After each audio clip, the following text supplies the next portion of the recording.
Thank you. Welcome to Around the World Across the Desk, the channel where we the channel where we explore culture, history, and real life stories, one conversation at a time. Before Google Maps, before smartphones, he crossed borders with nothing but faith, courage, and a suitcase. Today we begin our journey in Barbados. Travel to New York City, and end in sunny Florida, all through the life of our first guest, Kenneth Headley. Thank you, Kenny, for joining us. You're welcome. Thank you for having me on, T. It's a pleasure to be on here. Thank you. Okay, my first question for you, Kenny. Oh, before we go, I'm gonna ask you a few questions, but thank you, the viewers, for joining us. If you haven't done so, please like and subscribe and share the channel and the videos. Thank you. Kenny, my first question for you was, what was life like growing up in Barbados? Life growing up in Barbados, that was a while ago, around 40-something years ago. Wow. But it was, I wouldn't trade growing up in Barbados for anything. Um, it was, we had, it was more like a crowd of kids. It was the neighborhood kids. My siblings, I have a total of eight brothers from my mother and father's side. So, there was always something to do. We always find time to do something. Boys, they're like cats. They're very curious. So we were always into something, one thing or the other. There was various games we could play. Cricket was the main thing back then, and hide and seek. Whatever the game, whatever it was, we had a great time doing that. As far as recreation, as far as foods and so on, ground provisions, we plant stuff in the garden. We ate from the gardens, lots of stuff between peas and pumpkin and cucumbers and yucca, cassava, sweet potato, name it, breadfruit. We lived off. In other words, we lived off the land a lot. There was always food. There was always food on the table. We never lacked for food. We were very poor, very humble beginners, very, very, very humble beginners. But that was most people. Right. Most people, in like most countries, you get the rich and then you get the poor. Yeah. There was no in between back then. So we came from very, very humble beginnings, but we were happy.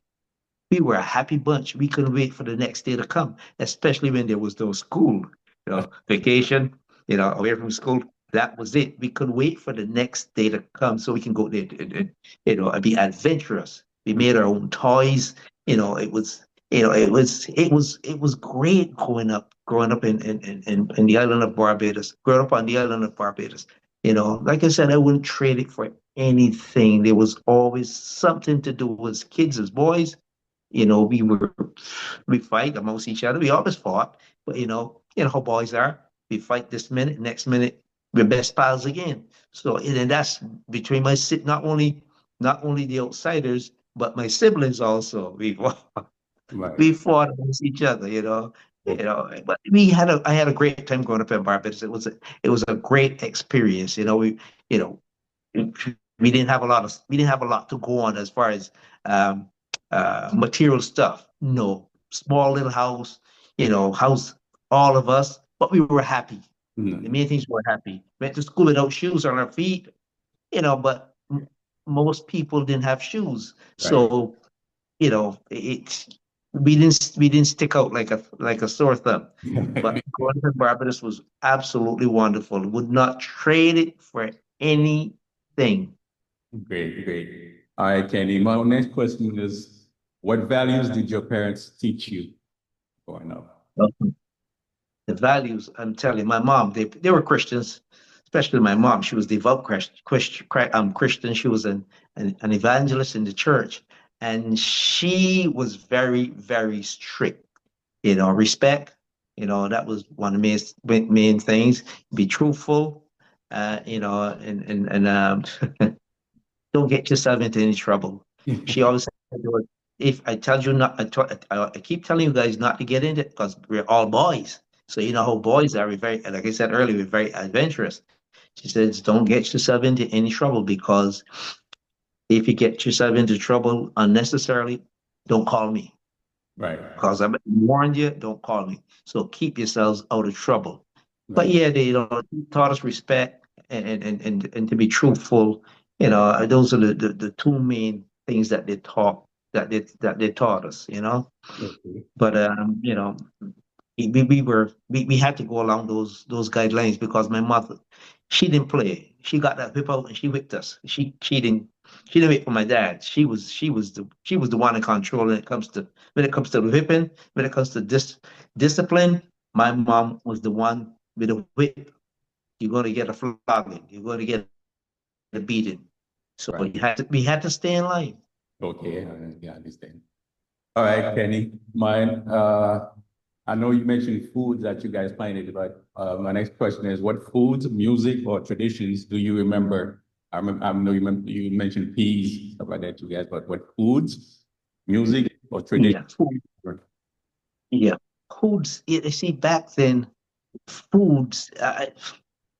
It was mainly we mainly lived off like I said, the land and and as far as foods, we couldn't afford a lot of like meat and so on. We couldn't on weekends on Sundays we'll get a Sunday meal. And We then, always look forward to that, and that was rice and peas and whether it be pork or chicken or one or the other. right, Sometimes it would be okay, lamb stew or anything like something like that, but that was only on Sundays. During the week now, you may get canned foods to right, go with your meals.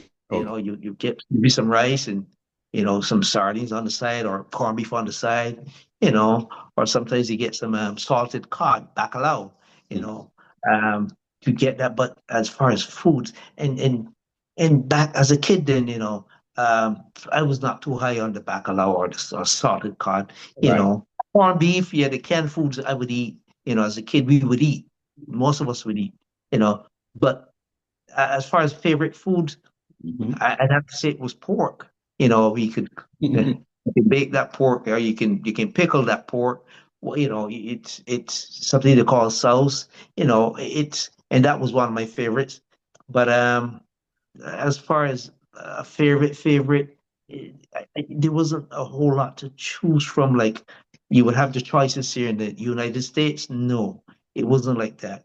But Okay, yeah, I guess rice was one of them. Rice and whatever we had, like corned beef with rice with corned beef on the side was one of the main dishes. okay, During the week. okay. What made you decide to leave Barbados? Well, it wasn't my decision at the time. It was my mom's. We were young. Um, and my uncle filed for her and she in turn filed for us, and that took a while. So by the time everything worked out, um I was 21 and Okay, my other brother was 20 and the youngest one was 19. And you know so I came to the States. I would say blind. I don't, you heard, you know you heard the rumors of how things work in the States, but to actually live them, actually witness them and be part of it is something totally different. So, we came in,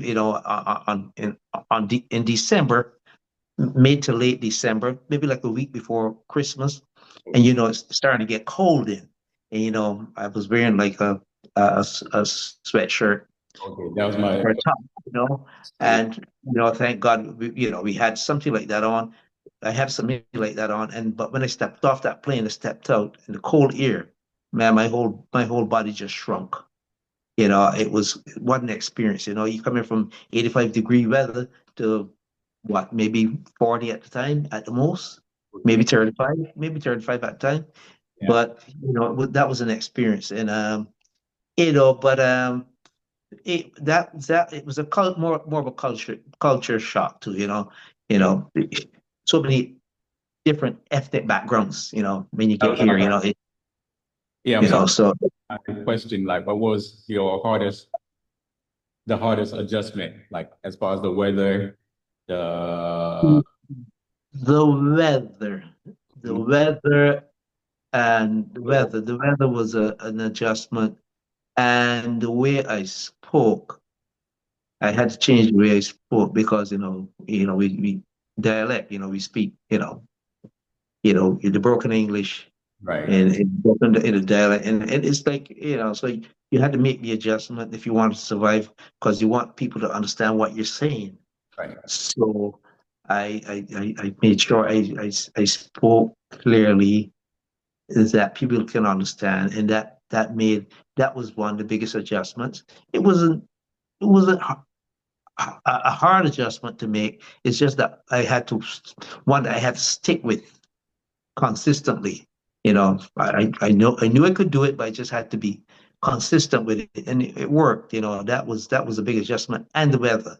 The that, weather was not, it was not kind to us to me when I first came because I would suffer with swollen tonsils and so on. Till the body adjusted to the cold weather. But other than that, it wasn't anything major. Just the weather itself, the cold. You know. so what type of work did you do in New York and Um, Florida? I had between New York and Florida, it was three jobs basically. About four jobs. When I first came, we started doing messenger work in the Manhattan area, Mhm. downtown Manhattan, where had all those offices, those buildings, we take mail, we deliver mail from one building to the other and so on and so forth. And it was me, my brother, my dad, because he came a week later after we came. Okay, And me tell you, that was pretty because, it was still winter. It was still like February, March, and it was cold and blustery down there, with the wind swirling around down there off the water. Me tell you, your nose is running and that thing's frozen on your lip. You don't even know it's frozen. And that was tough. That didn't last long. That lasted a few months, and I was glad that was over. Then I happened to get a job with my mom because she started work for the Salvation Army, and my dad got the job. Then he got one for my mom. Then I got one with him, and I okay, stayed there for about a year. okay, Then I left, and I didn't work for a few months. Then I got a job at the airport with this catering company called Sky Chefs, okay, and they in turn would cater American Airlines. okay, So I worked that till after working that for 9 years full time. I got a job at American part time in 1994. Started Sky Chefs in 1983, um, and the first job I started at in 1982, 82 mm, to 83. Then I started Sky Chefs, and in 1990 in 1983 and 1994 I started American, and till I retired. So I did two jobs: full time Sky Chefs, part time American. Then I went full time American in 2003, I think it was. okay. Yeah, till I retired So how did your work ethic influence in your, Florida. What's that? how did your culture influence your work ethic? Let me say, how did your culture influence your work ethic? I don't think too much effect on the work ethics Mhm. because as you I don't know if it's the same way in Haiti, but in Barbados and rest of the Caribbean, most of the Caribbean. it's a more laid back type attitude as far as work. Right. You know, not that they don't work, Mhm. but you know, it's not militant like, you know, you got to be watching the clock and you got to be back on time and they count in every second that you're late and you know that wasn't the case. So that I had to make the was a big adjustment for me, staying Oh, on point and and being disciplined when it came to my job. You know, so you're here's everything is militant. You got to be on point. You got to be, you know, oh, when if you're supposed to be back but in half an hour, you know, they don't want you back 2 minutes past the half hour.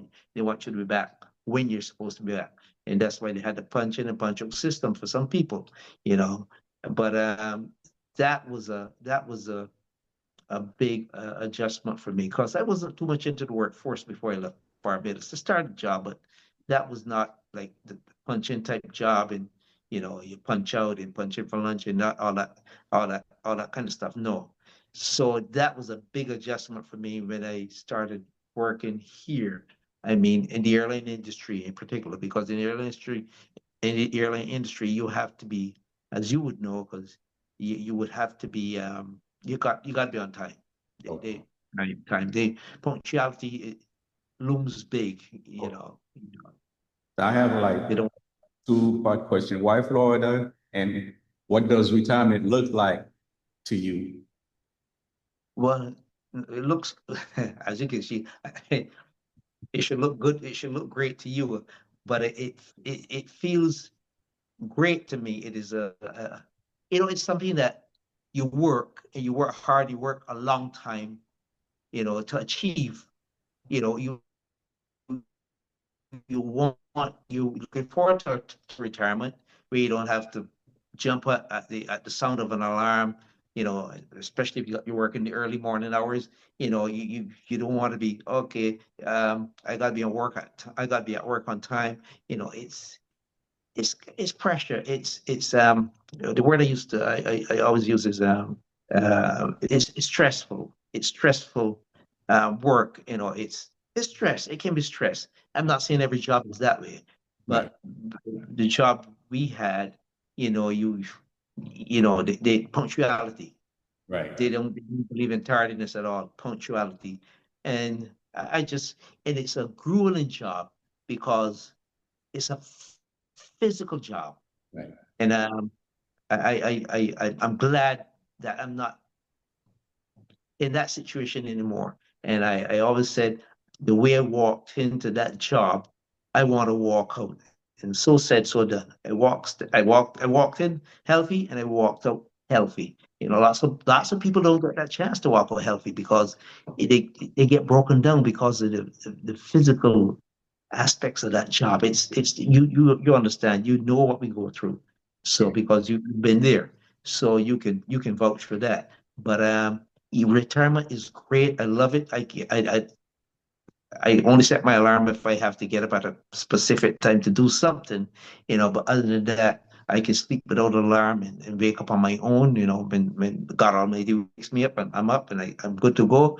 You know, but it's a great feeling just knowing that you you do you do things leisurely at your own, you know, leisure, you know, at your own leisure, you know, you can travel, you can do any given thing you want to do. And if you don't get it done today, don't worry about it. I can always get it done tomorrow. When I was working, I had to get it done on my days off. I tried to do it before I go to work, you know, and that was too much stress, you know. But this is, I should say, it's stress free. And you know, anyone that can get the chance to retire and retire early, you know, just take it and run with it. Especially if you're working a job that's really physical, you know, that breaks your body down. You know, just take it because I'm enjoying retirement. I must say, every last second I'm enjoying. that's great. All right. Kenny, what advice would you give young immigrants? Uh, you know, education is big. Right, Um, That's huge. They should really get a good education, um, because knowledge is power. The more you know, the better off you are. You know, I'm closer knowledge because is I truly, cannot truly read. You said knowledge is power, power. I would advise them to make sure to get a good, solid um, education. educational foundation. You know, that can go a long way for them, you know. Okay. Because I didn't do it. I didn't do that because a year after I came, I went back to Barbados, and my girlfriend at the time I had, you know, young and in love, she got pregnant. So when I Okay. came back, I had to work because I had a Right. kid to support. So and then school was on the back burner. So I did tackle school at all since I left high school. That was it. Um, but I would advise them to get an education, and you know, when you do get a job, you know, don't just spend your money wisely. Make sure you save some, you know, because in the end, you don't know if Social Security is going to be around. Some people say it may not be around in some years to come. So I would, you know, invest in money, invest your money. Make sure you have something for when you're not working anymore. That you have some funds to see you through the rest of your life. That's great. That's basically it. Well, thank you, Mr. Headley. Hopefully you could come back and share more of your stories with us another day. Yes, it would be my pleasure. You know, I like I said earlier, I'm retired. I have the time. You know, so, you know what that is all about. So, you know, just let me know in advance, and I'd be more than happy to come on and you know and chit chat with you. Thank you. Okay, here It's a on, pleasure. I'm sorry, go ahead. It was a pleasure being on here.